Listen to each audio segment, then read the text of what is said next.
You will need your drawing guide, watercolors, oil pastels, a round paintbrush, a napkin, watercolor paper, water, and your masking tape.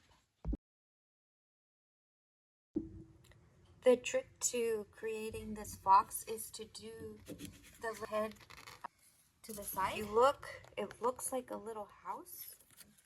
Turn it around. I'm going to start off with that. I already have used pencil, so I recommend that you use pencil, but pencil is very hard to see. And I drew it off to the side right here.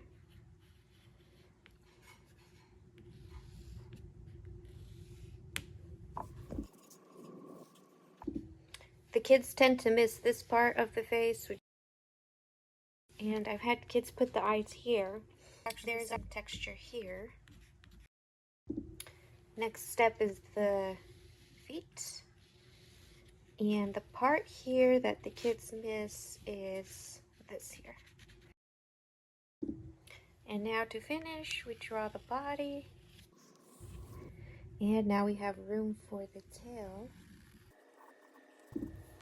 You can add some texture with your oil pastels or with watercolor. And if you don't have oil pastel, you can use a crayon. You can add some leaves if you want to, and some trees in the background. Just remember that the fox is in the front, so we don't want to draw a line across going on top of the fox. So these are optional. You can draw him in a city or wherever you like. And I'm just adding some texture now.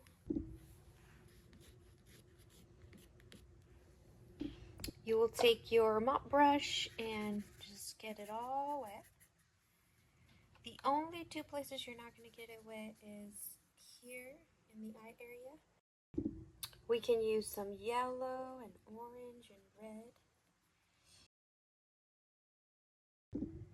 If your paint is still wet, you have to be careful when you bring your next color, because if it touches a wet part of the watercolor, it'll bleed together. And so you can leave the tail all white, or I'm adding a little bit of black to this. You can get your trees wet first, or just apply paint however you want. I like to get them wet first and then bring on the paint.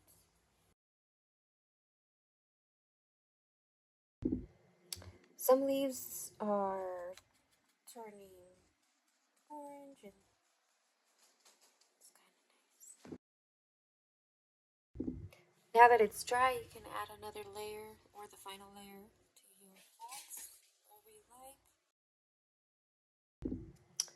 Then you take off the tape. It's best to take off the tape when it's all dry, but just be careful if your paint is still wet. While you peel it off slowly.